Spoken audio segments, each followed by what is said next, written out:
The Radio Memories Network is brought to you in part by Liberated Syndication, podcast publishing made easy, libsyn.com. That's libsyn.com. Welcome to Sci-Fi. From its earliest time, radio has always been interested in science fiction. Characters leap into your living room as we go on an adventure into time and space. We now go back to the early days of science fiction on the radio and our imaginations with our featured sci-fi presentation. Report 4 from the Ranger Venus mission, compiled from personal black box tapes, Tridemans, and voice prints. Earth was in peril from famine, and the Ranger mission had been sent to discover possible farming sites on Venus. The planet would have been perfect, except that a race of reptilian cruelty, the Treens, was ranged against a race of gentle and thoughtful people, the Therons. I had volunteered to rescue 3 of my crew.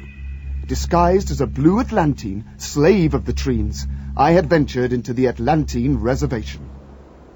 Cargas! Cargas! Cargas! Cargas!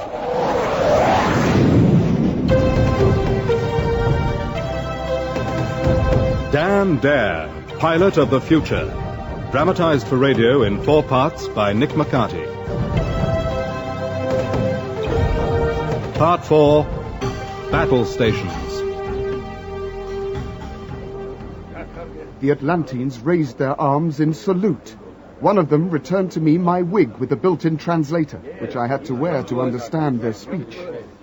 Stranger, forgive us. You are welcome here. We have things to show you, things to explain. Come. We went into a long and old stone building. You see here an ancient hero, dead many centuries. A forgotten art was practiced then to preserve the body.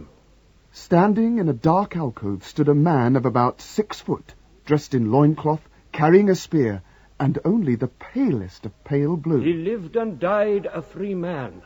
The Treens never caught him, and our legends promise that one day he will return to lead us to freedom. There is one thing that marks him out from us. His forehead has no bulge, like mine. Cargas was his name, and you carry it now as well. He was old Earthstock, as you must be. I am. Tell me no more. For us, you are Cargas.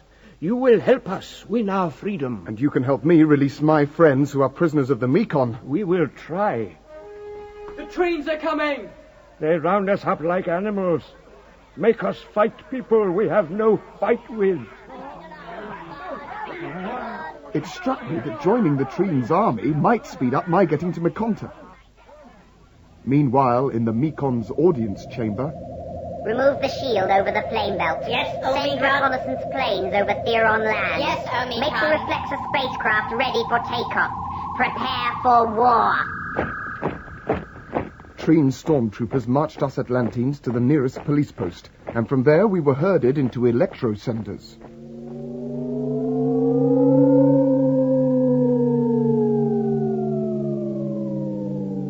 They transported us to Mekonta. We were taken to the barracks to be kitted out. An old sergeant major spotted me when I was first ready and waiting. Hello? Who's this then? You there!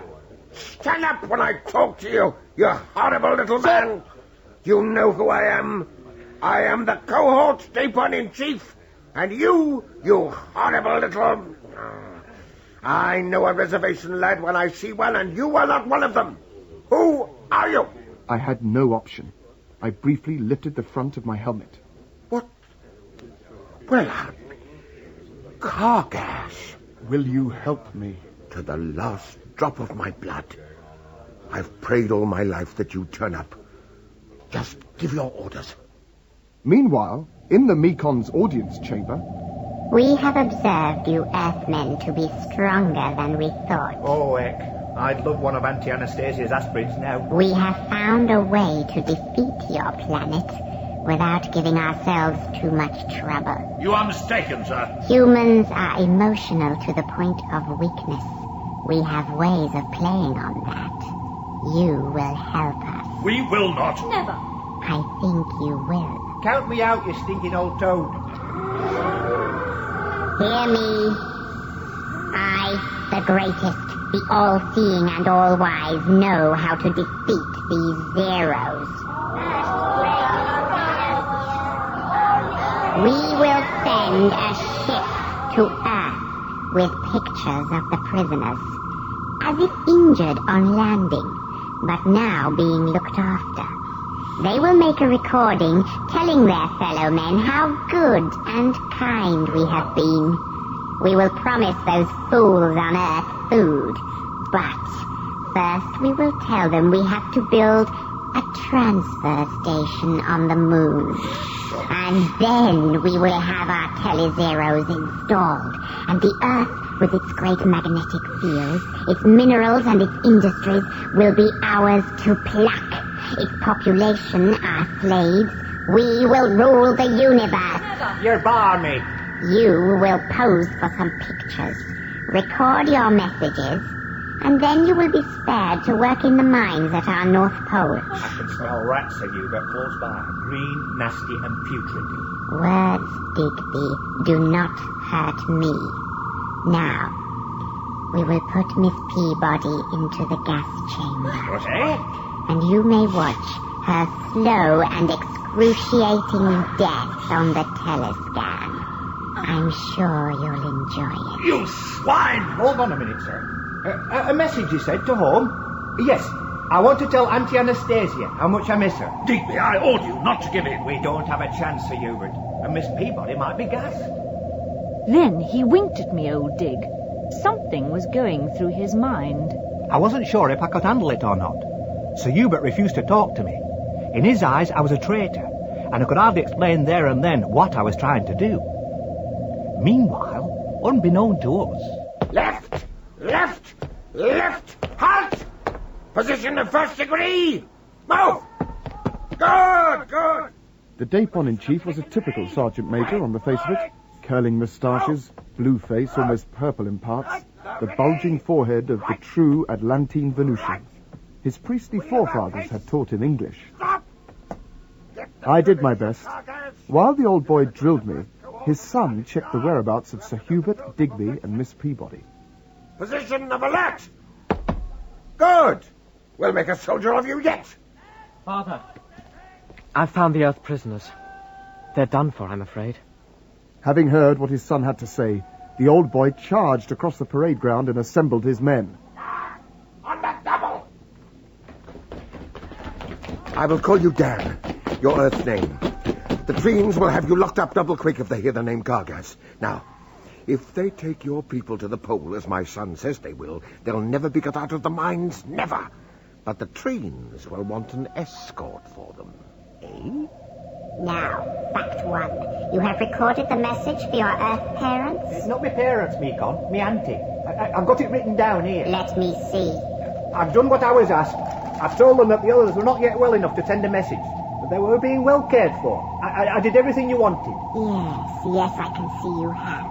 I like the intimate touches. Enjoyed the day out in where? Sunnymouth, seaside place. Yes.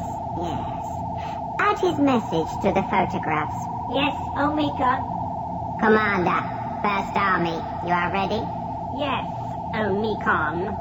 As soon as I land on Earth with the messages, I will report back by teleview. Good. Bring in the prisoners and prepare special escort for them. The others came in from their cell. No one spoke to me. It seemed as if they hated me. You have been saved by the actions of your fat friend here. You will not die. Digby, how could you? We have no wish to betray our Earth. You will be sent under guard to the North Polar mines and live a few miserable years there. Never let it be said that the Mekon does not keep his word. Special escort reporting for duty, Omikon. Take these away. Standing right beside me was a tall, blue-faced man I could have sworn I knew. Then he winked at me. Dan! Colonel, sir. Escort, take them. We're not moving. Very well. You have disobeyed the Mekon. That is enough. I'll waste no more time. Kill them! I flicked the safety catch off the weapon I carried. Ready, Bluebirds? Now! I blasted the floating platform from under the big-headed Mekon. He fell to the ground and hadn't the strength to get up. I grabbed him and put my gun to his head. One move, and I'll kill him. Run up the train guard. Lock him up in that room at the end. If it is secure, there is no time for explanations. Dacon, you know the way around this insect fun palace. Get us out of here, quick. This way! We ran out of the chamber and along a steel-lined corridor. No one tried to stop us. Nothing moved. We turned a corner and then... Door 77A closed. Monitor them. They have the Mekon. The next Mekon is still a pupa. We cannot let him die. It will take 50 Thanets before our next Mekon is prepared. Isolate them at the top of the building. Televiewers on all corridors. Go right, Dan, and up the stairs. We can't go up much further, Dan. Wait, Dan, what's wrong? Well, there's only this gallery. Hey, look at that. Hey, just a thing for an escape party. Flying chairs, the ferry bicycle park. Can you work those things, Dacon? Thought control. Too powerful. The Mekon could if he woke up, but he'd direct us straight to the nearest lockup. Can you fly these bikes, Sondar? I will do my best. Well, no one will dare attack us while I have the Mekon under my arm. Come on! All aboard! I have to have help. You must all concentrate. These work on powerful thought waves. I need help to deal with all these spikes. Are you ready? Remember, Dan, keep the Mekon asleep, or his thought power will shatter my grip on the machines. Pleasure. We set off from the bike park out over the city of Makonta.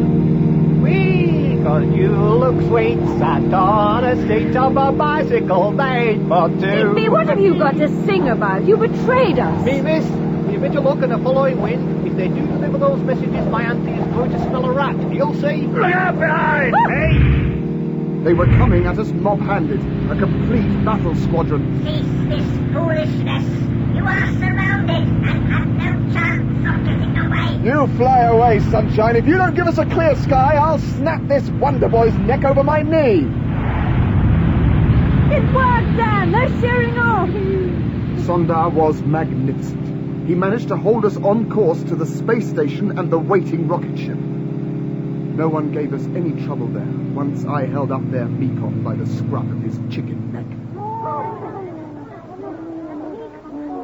It was easy, and, like a fool, I lost the advantage because it had all been too simple. Hey, whoa, what the...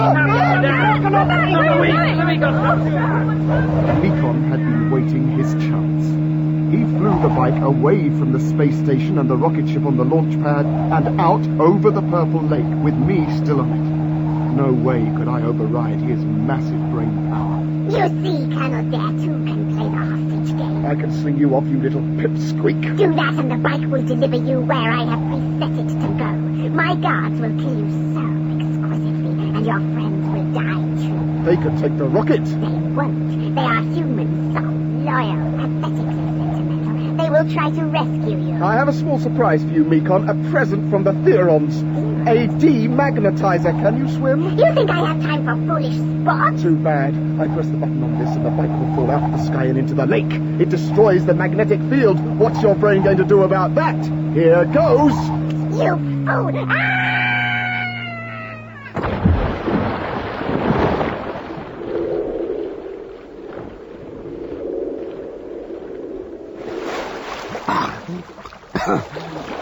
It works!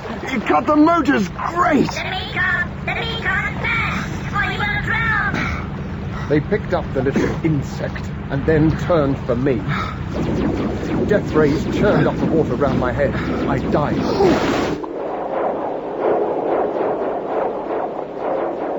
It was time to use the Theron demagnetizer again.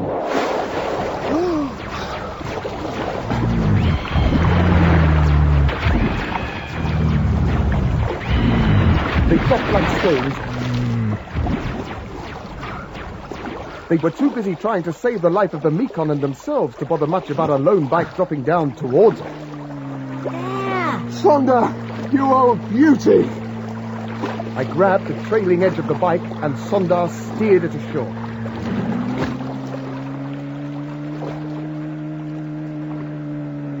Oh, well done, Sondar. Very well done, old chap. Now, come on, my party. They'll be after us double quick, so into the spaceship. Chop, chop. Sondar said he could pilot the Tele-Zero reflector ship. It was the Mekon's secret weapon against the Therons, and a major coup to capture one. Meanwhile, south of the flame belt, Hank and Pierre were itching for action. Mon Dieu! It is time we did something, Hank. We cannot just sit here. President Kalon, any news of Dan? Nothing. His submarine is still on the riverbed sending out transponder signals. No more. You got any spare fighters, Mr. President? I can spare none. None even to escort you all back to Earth. We have to try all our rays on the Treens. They have nothing as protection against them. Mr. President, we have word that there is a Tele-Zero reflector ship in the Treen fleet. It can deflect all our weapons. If they use that against us... Report from Screen 7, sir. Yes? A Tele-Zero reflector ship is preparing to leave Mekontra, We sir. have to destroy it. At any cost. Meanwhile, we were battened down in the Tele-Zero reflector ship on the launch gantry. The Mekon was throwing everything he could at us. Cable systems in go condition. Thank you, Sondar. Activator circuits. Release pads. All circuits holding. As fast as you can, Sondar. Scientific control is necessary at all times in launch mode. They cannot hurt us through the Tele-Zero screen, Colonel. Absorbers off. Blue code number? 4 red. What? 4 man on the red panel.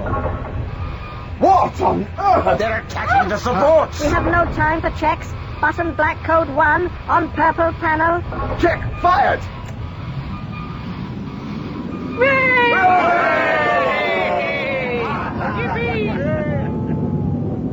The Mekon continued to pour fire into the space station below us, killing thousands of his own people without a thought. We were happily riding into danger as Sondar boosted speed and shifted our trajectory. So the Tele-Zero beam is powerful? Deadly. Its only weakness is that they need a platform in space from which to reflect it, as it only travels in straight lines. But the Tele-Zero ship, that, gentlemen, is probably indestructible. We are in great danger. Somehow we must blast it out of the sky. Fighters away, sir. Meanwhile, we began to prepare for the attack we knew would come from the trees. They, after all, had the Tele-Zero weapons capable of doing the business. Battle stations, everyone. Best of luck. Do what you can, Sondar. I will. Here they come. Treen fighters dead astern. Pilot Officer Nagel reporting to Theron President. Treen fighters attacking Tele-Zero ship. Treen fighters? Fighting their own people? Pull the other leg. Hey, hold on, no. Here, my friend, are you thinking what I'm thinking? Dan! Right! Dan Dare. Got to be, don't you see? They are fighting to stop their ship leaving, and who would take it? Dan Dare. Come on, then. Come and get it. I'm running out of ammo. Just take one out for me, Sir Hubert. Hit in rear section. No leaks. Small panel ripped and buckled. No protection there from Tele-Zero rays. Evasive turn to right. Look, there are planes. Different planes and closing fast. What are they, Dan? Theron Squadron 4 approaching target. You have to call them off, sir. For Pete's sake, call off your fighters. I'll do better than that. Control to Fighter Wave 1. President Kalon speaking. Orders cancelled. Reflector ship believed carrying Earthman Dare. Engage and take out Treen fighters. Orders received and understood. Great stuff, Prezi, old boy. I want to take a fighter. Go and bash a few noses. Come with me in the command ship. You beauties! Cheeky devil waggling his wings at us. Keep your mind on the job, boy. The best sight I've seen in a long time. Go for 'em, Theron! Come on, you lord. Come on, you Therons. Stay for that, all right. Is malfunctioning. Don't worry about Cut out me, in Dan. place. Circuit 10 in overdrive. Commander, assist crippled Tele-Zero ship. We will take our occupants on board. Theron Fighter Wave 6, take out any stragglers and then act as rear guard. They're running! The trains are running! Wing Commander Tagore reporting, Omicron. You faulty, unbrained fool. You should have kept a reserve. Get out of here and destroy yourself, Chancellor. Omicron, we have every power source channeled into building up the Tele-Zero power chain. We will blast them, their cities and their Earth friends to dust before it does them any good. Do it! Meanwhile, in the Theron Space Command vehicle... Where's the Dapon? He stayed in the Tele-Zero ship when we abandoned it. He took over the controls from Sondar. That is so. But he was wounded, badly wounded. Look on screen 2. What is he doing? He's turning the reflector ship. He's realigning it. Oh, no, he can't. Contact him. Make contact. All contact cut. He knows, as we do, that the Tele-Zero ray comes from one source, and he is going to destroy it. But he's such a nice old buffer. Dapon pulled the reflector ship on course and threw the wrecked machine straight at the building housing the Tele-Zero transmitters.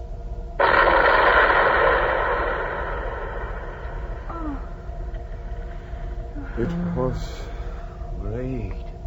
Magnifique. I'll go to the foot of The end of the Tele-Zero for some time. And the end of a very gallant gentleman. Dapon's brave action meant that the Treens would be no threat for many years to come. We Therons owe you a deep debt, Colonel Dare. We understand that planet Earth has grave problems. We agree to help feed the people of the Earth. On one condition. You said nothing about conditions before, Mr. President. We will work on transporting food from southern Venus to Earth, providing there is a guarantee from the people of Earth that they will promise to take better care of the resources they have left.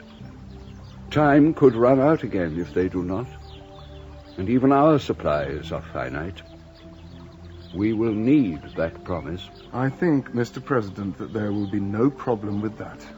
Then please join in the Theron feast we have prepared for you.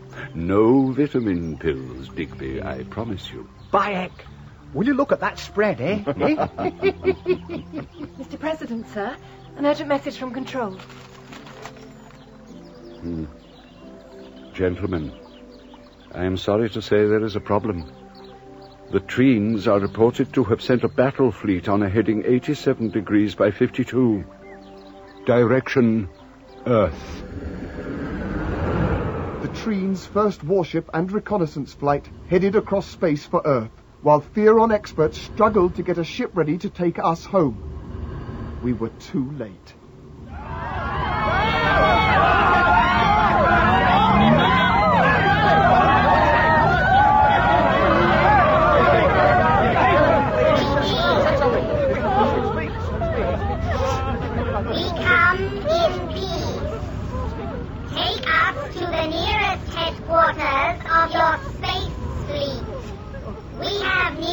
From your Venus expedition. Good news. Everyone wanted to believe the Treens. This is the English section of the World News, broadcasting to you on the BBC. The Venusians, who call themselves Treens... Reassuring messages recorded on Venus by the Ranger crew under Captain Dare have been brought by the Treens. The world president is speaking at this historic moment, signing a treaty with our friends from Venus, in which they agree to ferry food and material to Earth as soon as they have set up a receiver station on the moon. And we are broadcasting for the first time the message from Spaceman First Class Digby. Hey, the Treens are a grand lot.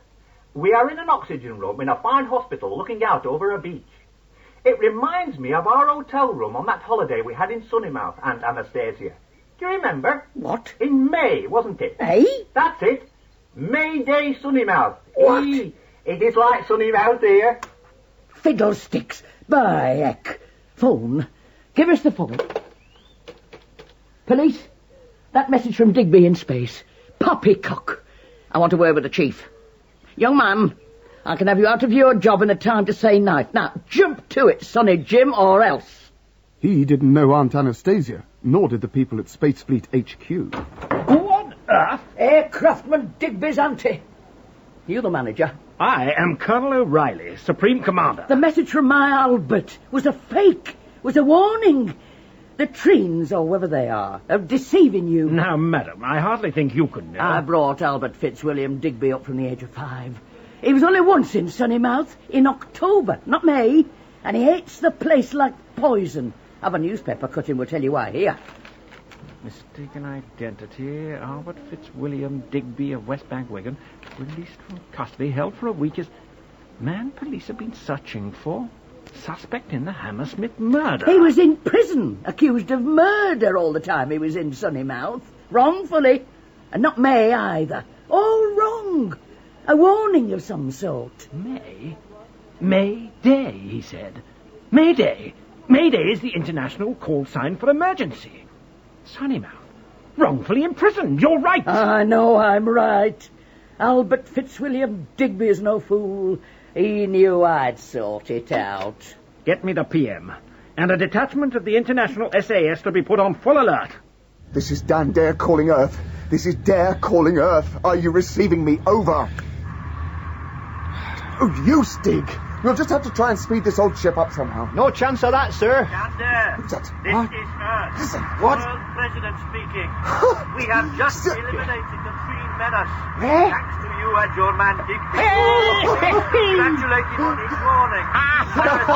All a huge debt. Thank you. Thank you, Mr. President. Over and out. Digby, we have done it. Aye, good old Auntie Stacy. Oh, forget it. And the Theorons will help feed the Earth's great work. I think we might say mission accomplished, sir. Goodbye, Mekon. Hello, Earth. Oh, I know what I fancy, sir. I know too, Dig. Fish and chips and a nice long sleep.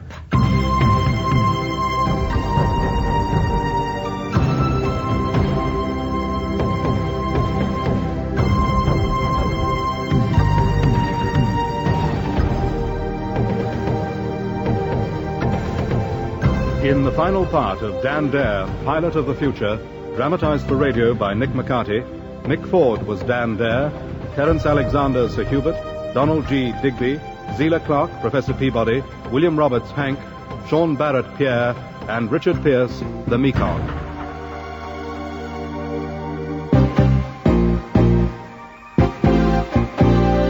David Googe was Sondar, David King Dapon, Brian Miller Ertag, John Moffat Kalon, Margaret Courtney Aunt Anastasia. Other parts were played by Vincent Brimble, Tara Dominic, Andrew Downer, Elizabeth Mansfield, Dale Rapley, and Danny Schiller.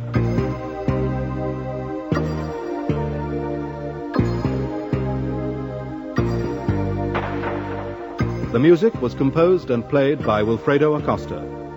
Technical presentation was by Wilfredo Acosta with Michael Etherden and Colin Guthrie.